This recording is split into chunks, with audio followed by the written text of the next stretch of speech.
Quelcay Bicentenario, dirección y conducción Alba Choque y John Rodríguez, producción y edición Laura Valdivia. Buenas tardes amigos, bienvenidos a Quelcay Bicentenario, un programa dedicado al patrimonio y la cultura, arte de nuestro país en torno al centenario y el bicentenario de la independencia nacional. Hoy tenemos con ustedes a un invitado súper especial desde la ciudad de Arequipa, el licenciado Enrique Ramírez Angulo, quien nos va a traer un tema muy interesante titulado Representaciones de las Fiestas Patrias antes del centenario en Arequipa.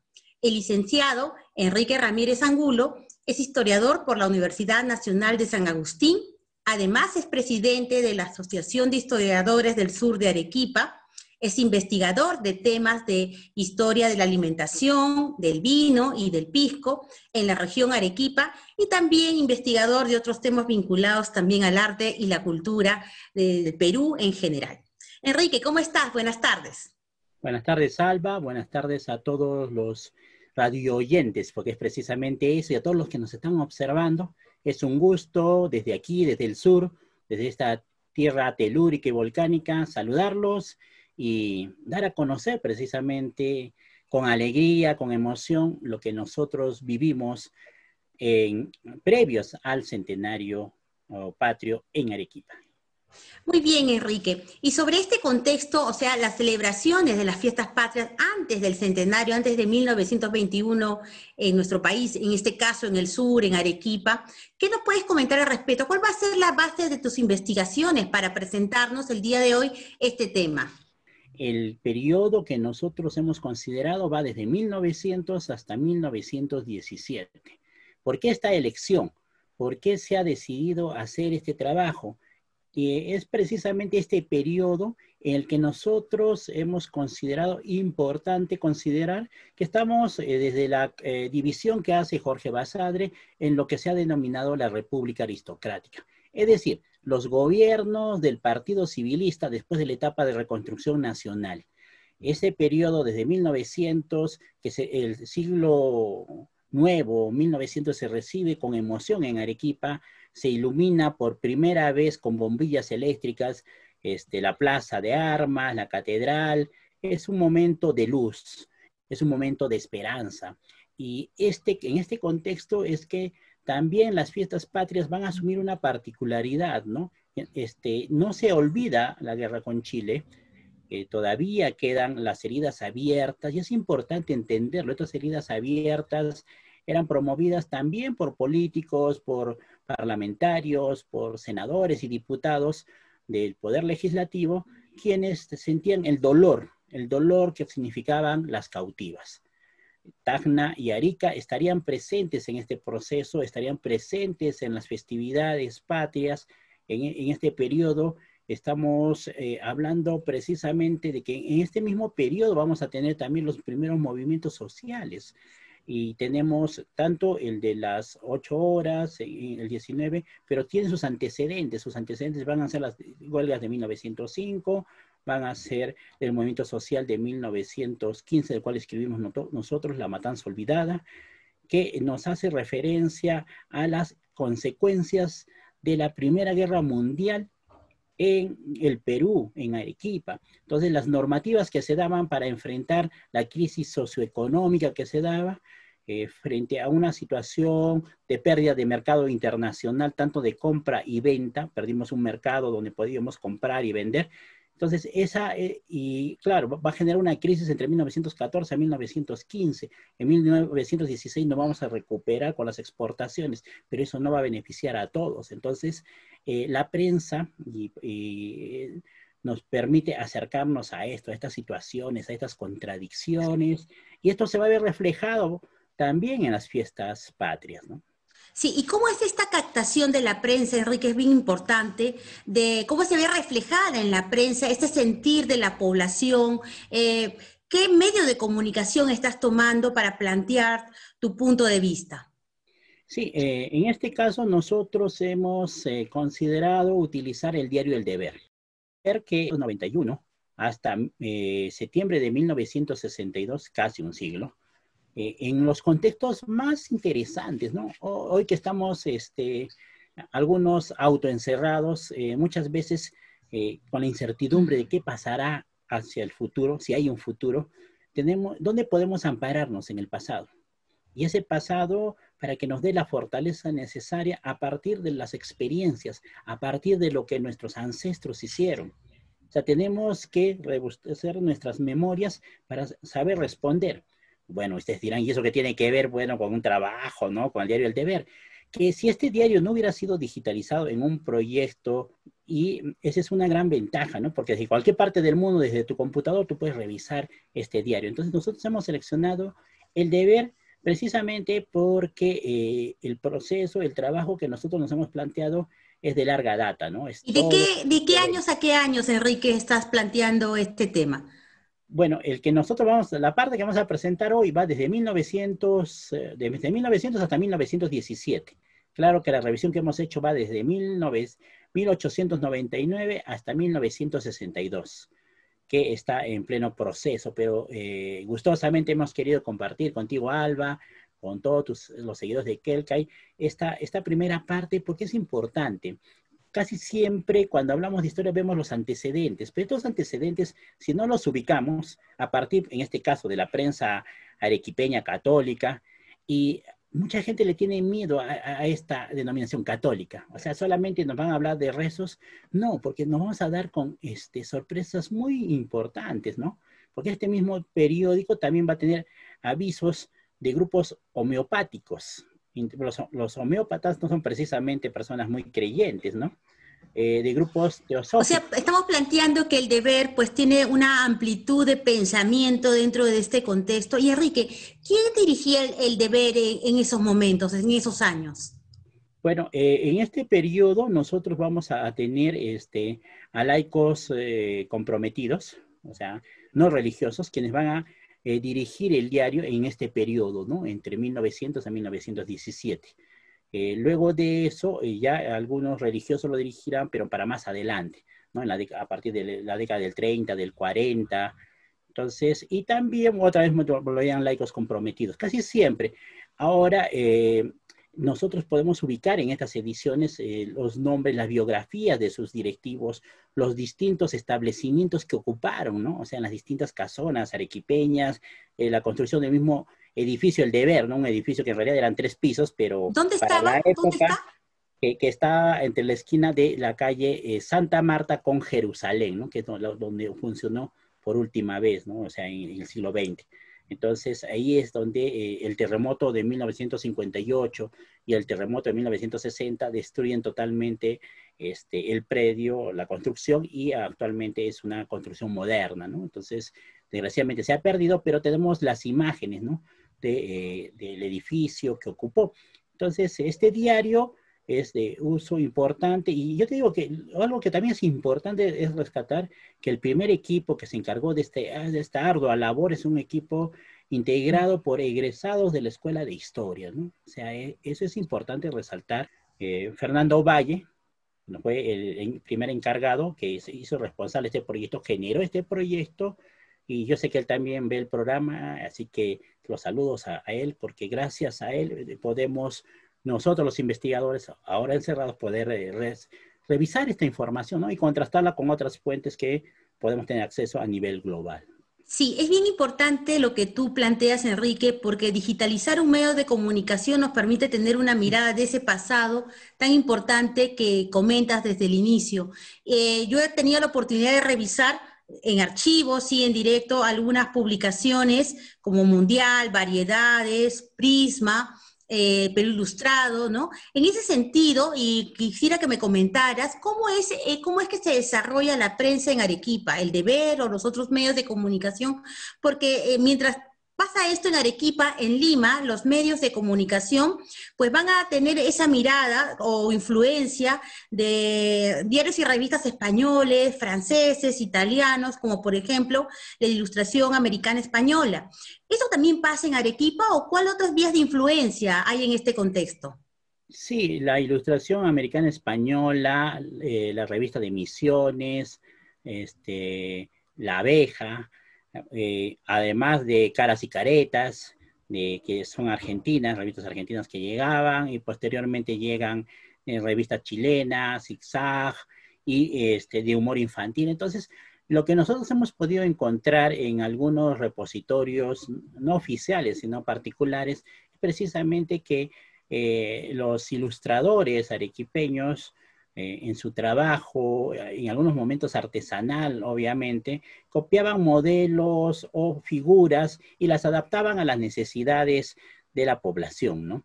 Pero hablando de mismo 1900, nosotros no vamos a encontrar ilustraciones sustanciales en la prensa arequipeña, ¿no? Y hablando específicamente de el diario El Deber y La Bolsa, ¿no? Que eran, digamos, los que funcionaban.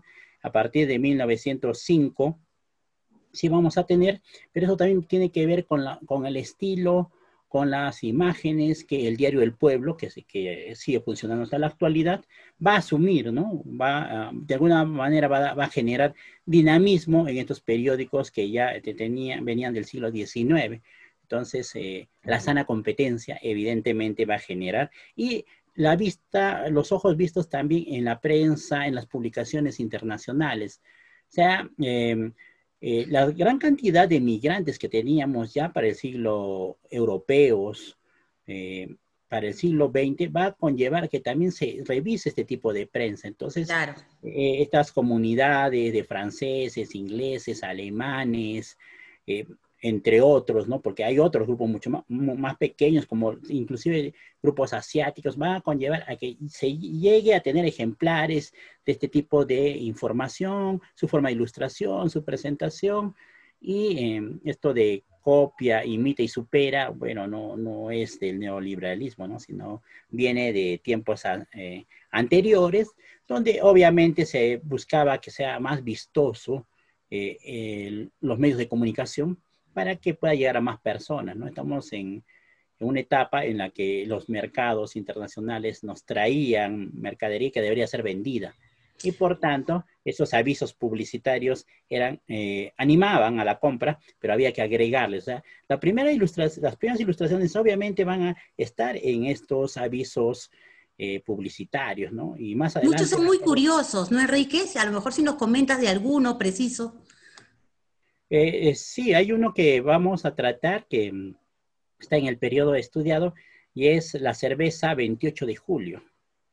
O sea, es el primer aviso que aparece que hay que celebrar las fiestas julias, las fiestas con cerveza. Y esta cerveza lo hacía la cerveza alemana, y esta cerveza se llamaba 28 de julio. Entonces, por hacerte referencia alguna, ¿no?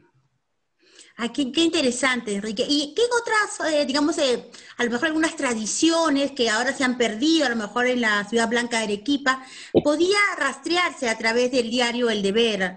Me comentaste antes de la entrevista que había un paseo de antorchas. ¿Qué otras, digamos, actividades se realizaban antes del centenario de la independencia que pueden verse a través de las imágenes de este diario?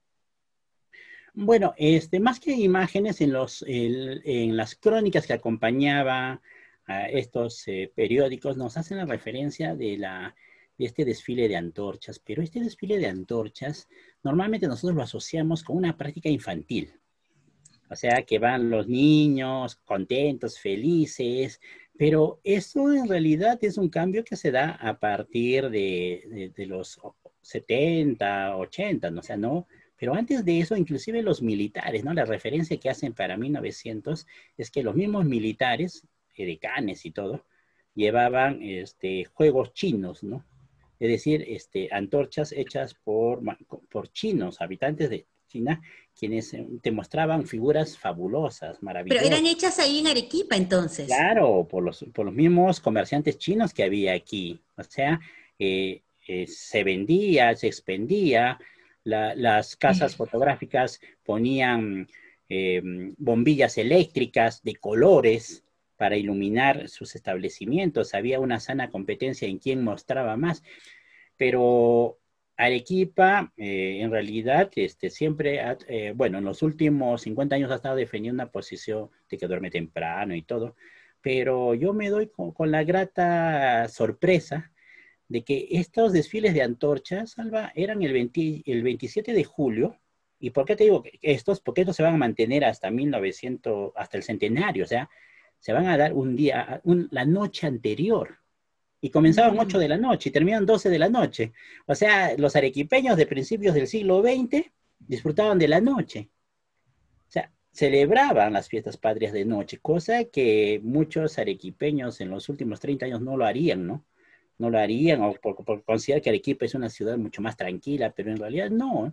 Ha habido modificaciones de estas conductas. Entonces, este desfile de antorchas no era solo de niños, ¿no? Era de militares, era de la población en general, ¿no? Y el consumo de sus ponches y dianas, ¿no? En las calles para conmemorar y brindar a la salud de nuestra patria. También los desfiles militares están presentes en en las páginas del diario El Deber, Enrique.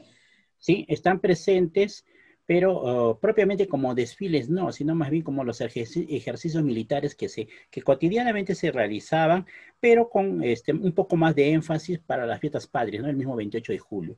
No había una parada militar propiamente dicha, ¿no? Ni un desfile, el cual sí tenemos ahora.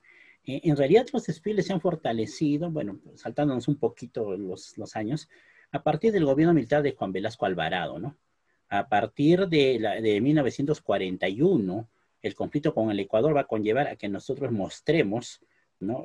Precisamente por la promoción del Poder Ejecutivo, se vaya generando este tipo de actividades militares durante el gobierno de Benavides también, en la década del 30. Entonces, en realidad,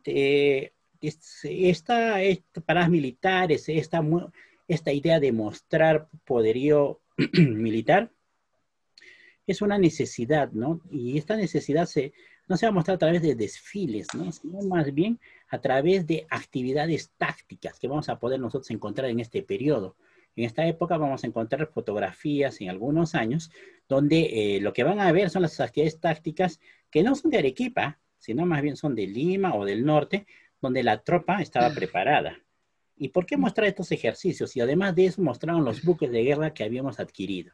¿Cuál era la finalidad? Esa finalidad tenía una intencionalidad, y esa intencionalidad significaba decirle al vecino del sur, decirle a Chile, que nos habíamos recuperado, que teníamos armamento.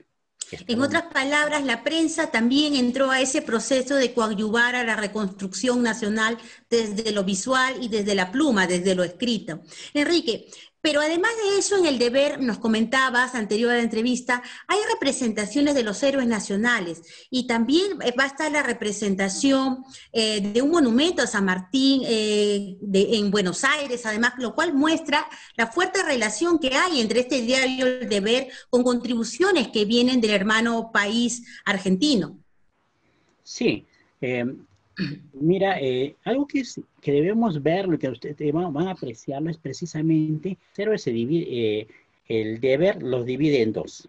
Hace uno, bueno, utilizando términos contemporáneos, Alba, hacen un collage de imágenes de los próceres de la independencia del Perú. Ahí vemos a todos los próceres civiles y militares, y por separado tenemos a San Martín y Bolívar, ¿no? Como los que lideran la libertad. Entonces, eso vamos a tener. Y por otro lado, tenemos a los héroes de la Guerra del Pacífico. O sea, ¿y por qué? Y no es gratuito que estén ahí, porque ya, estamos conmemorando fiestas julias. ¿En qué momento en las fiestas julias entran los héroes y mártires de la Guerra del Pacífico? ¿Por qué entran dentro de las publicaciones? Y no solamente en El Deber, sino a nivel nacional. Y es precisamente a partir de que el periodo que se va a gestar entre 1900 a 1921, que es el centenario, estamos nosotros con un conflicto, con un problema geopolítico, las cautivas, Tacna y Arica. Hay una necesidad de visibilizar, hay una necesidad de mostrar, hay una necesidad de que inclusive las personas analfabetas a través de imágenes, las alegorías que nos mostraste, ¿no? Las alegorías patrióticas puedan entender que es una herida en la patria. Y hay un cambio del escudo, ¿eh? O sea, hay un cambio del escudo que vamos a ver, porque la de 1900, el escudo es el escudo de armas que nos muestra precisamente las dos hojas de laurel que nos vemos quebradas, que se refieren a las cautivas. Pero más adelante vamos a ver que después está acompañado de el juego de banderas.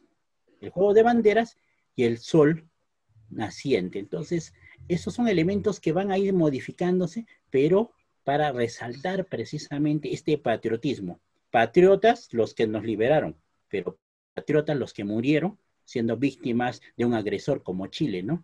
Obviamente que en ilustración nos gana la revista Variedades, que le da un vuelo bastante fuerte a lo que son las cautivas, ¿no? Y la representación de un terrorífico Chile o un pasivo Estados Unidos con el tío Sam, en fin, ¿no? Sí, pero Enrique, pero me dejó sorprendida una imagen que nos mostraste de la representación de Alfonso Ugarte lanzándose por el Morro de Arica, porque esta es una imagen de 1912 que aparece en el diario El Deber, que ahorita nos vas a reseñar, y que además digamos, sería la segunda imagen dentro de la historia del arte, porque las artes gráficas también están consideradas en ese contexto, porque ya había una pintura, la de Agostino Marazani en 1905, y después vendría la que aparece en El Deber, y después ya seguiría la que realizaría Juan Lepiani, la pintura que se encuentra en el Morro de Defensor, en el Museo de Defensores del Morro de Arica. Con lo cual hay diferencias sustanciales en esta imagen del diario de Deber. ¿Qué nos podrías ampliar al respecto? Sí, en realidad esa es una de las, al igual que a ti, por este cariño que le tenemos a la historia del arte y la investigación, los intercambios, tanto contigo como con Diego, a lo largo del tiempo, siempre hay esa percepción, ¿no? De ver y emocionarse porque esta imagen de 1912, publicada ya en una edición extraordinaria por Fiestas Patrias en el diario El Deber, es la primera imagen que aparece en el diario El Deber, ¿no? De un Alfonso Ugarte lanzándose del Morro de Arica con un caballo negro, ¿no? Y porque la primera aparición es en 1912, después aparece en el 13, aparece en Se repite, ¿no? Se va repitiendo, le cambian de tonalidad de color, pero obviamente el sombreado nos muestra que es negro el caballo, ¿no? O sea, a pesar... Porque las dos obras que, bueno, la de Agostino Marazani y la de Lepiani, el caballo es blanco y aquí es negro. Claro, y la bandera está, el enfoque está hacia el otro lado, comparada con las imágenes que tú haces mención, ¿no? Es como que lo han enfocado desde el otro extremo y tiene la bandera en la mano derecha, en el brazo derecho, y está con la gorra de campaña, ¿no? O sea, no está, esa es otra particularidad, está con la gorra de campaña, y en la primera edición que aparece en 1912, la titulan Alfonso Ugarte precipitándose desde el Morro de Arica. Y hay un pequeño poema, ¿no? Que dice, gritan rendirse y sin ningún respeto, avanzan repasando a los heridos. Al mar se lanza y les devuelve el reto. Ni mi caballo tenéis bandidos. O sea, imagínate ese poema poderoso que acompaña, agresivo, que acompaña con esta imagen de Alfonso Ugarte lanzándose, ¿no? Entonces, claro, es una construcción, o sea, esta es una de las bases de la construcción de la imagen de Alfonso Ugarte dentro de la prensa arequipeña, ¿no? O sea, este es el punto de partida, porque después lo vamos a ver representado hasta la década del 60, más estilizado, mucho modificado, o con poemas mucho más fuertes, pero en realidad, gratamente, compartir esta imagen en tu programa, Alba, es maravilloso porque... Es una primicia en realidad, porque yo tampoco la conocía. Claro, entonces, emociona realmente porque yo he trabajado el testamento de Alfonso Ugarte aquí en Arequipa, hemos hecho exposiciones con el Archivo Regional de Arequipa, y la fortuna que él tenía y todas las posibilidades socioeconómicas para no participar en este evento nos lleva precisamente a su heroísmo, ¿no? Uh-huh. Pero había en este entonces una necesidad de construir héroes. Y la imagen de lo mismo, ¿no? Porque no se sabe exactamente cómo murió Alfonso Ugarte, o sea, los detalles, tenemos sí algunas referencias de documentales, pero construir la imagen del momento es complicado, ¿no? Y más aún en este periodo donde la fotografía es incipiente, digamos, para las partes gráficas en los medios de comunicación. Y Enrique, ¿qué otras imágenes importantes podemos encontrar en el diario El Deber que estén contextualizadas con el tema de las fiestas nacionales, de las fiestas patrias? Sí, nosotros también vamos a encontrar los favoritos del deber, ¿no? ¿Por qué digo los favoritos? Porque siempre van a estar. Y son Francisco Bolognesi y Miguel Grau. Ah, ya. Pero, ¿qué tiene de particular esto, no? Hasta lo podría decir anecdóticamente. La primera vez que sale su edición extraordinaria, eh, ellos comienzan con una etapa en la que solamente los gráficos eran el escudo del Perú, que era lo que representaba, pero cuando ellos van a tener su primera edición extraordinaria es en 1907. ¿Por qué? Va a tener 12 páginas, va a ser, la primera portada va a mostrar una imagen de San Martín y de Bolívar en la primera portada, de lujo, de color azul. Entonces, ya, pero interiormente vamos a tener a un Francisco Bolognesi particularmente interesante, porque no tiene cabello cano, tiene cabello negro. Es una fotografía antigua, entonces. En realidad, más que la fotografía, es la intencionalidad de mostrarnos a un hombre viril, joven, luchador. Mm. O sea, hay una intencionalidad. O sea, no cano, no un hombre mayor, no. O sea, la intencionalidad. ¿Por qué te digo? Porque esta misma imagen la van a repetir hasta 1920. Y en la misma edición del centenario va a estar presente y siempre un hombre viril, joven, poderoso, un, un mártir, ¿no? Y la misma figura, con distintas tonalidades a lo largo de todas estas ediciones, va a ser de Miguel Grau. Entonces ahí tenemos al Caballero de los Mares y al mártir del Morro de Arica, ¿no? Que hasta quemar el último cartucho. Entonces, pero presentarlo joven era precisamente eso, fortaleza. Contrariamente a la imagen del roto chileno, que era decrépito, que se veía mal. O sea, ellos nos habrán ganado la guerra, pero no nos ganaron la memoria. Entonces, eso es muy interesante, algo. O sea, es una recreación que tiene esa intencionalidad, ¿no? De mostrarnos los sanos, que a pesar de la destrucción, nosotros nos levantamos y hasta nuestros muertos se rejuvenecen frente a ustedes. O sea, es maravilloso, ¿no? Es un proceso previo al centenario que nos muestra y que se repite, no es reiterativa, la vamos a ver, como digo, en distintas tonalidades, pero van a estar ahí. Y luego de ello, y eso sí, tenemos que decirlo, el punto de partida de las ediciones extraordinarias de 12 páginas con imágenes, sean tanto fotografías como con ilustraciones, es 1907, ¿no? Es la edición de 1907. 1906 hay una fotografía de José Pardo, del presidente civilista. Y eso también es interesante porque es la primera vez que aparece la fotografía en fiestas patrias de un presidente, ¿no? Y no va a ser, pues, nuestro amigo Augusto Bernardino Leguía, sino va a ser José Pardo. Después aparecerá Billinghurst, ¿no? Que también fue presidente. Y luego aparecería en un encuadro muy pequeño, en 1909, en su primer gobierno, Augusto Bernardino Leguía, ¿no? Que luego de eso, por eso Leguía también hizo la representación que él mismo genera o el impacto que él genera en los medios de comunicación es interesante, porque para 1919, al inicio del oncenio, Augusto Bernardino Leguía aparece joven, que es la misma imagen que de la de 1909, hay la particularidad, pero en la portada, Alba. O sea, toda la portada, o sea, la patria es Leguía. En el diario El Y Deber. sabes que también pasa eso en la prensa, en Lima, ¿no? Entonces vemos cómo el poder político también llega con fuerza a los medios de comunicación de todo el país. Enrique, el tiempo nos ha ganado, te tenemos que invitar para seguir hablando de estas representaciones gráficas a través de la prensa peruana vinculadas al centenario y bicentenario. Te agradecemos y tus palabras finales. Sí, realmente es grato compartir con ustedes parte de lo que va a significar y significan los centenarios, los bicentenarios, los cuatricentenarios, porque son en estas festividades donde nosotros y la prensa y los artistas nos integramos con una sola idea, en ese entonces, de patria. Gracias.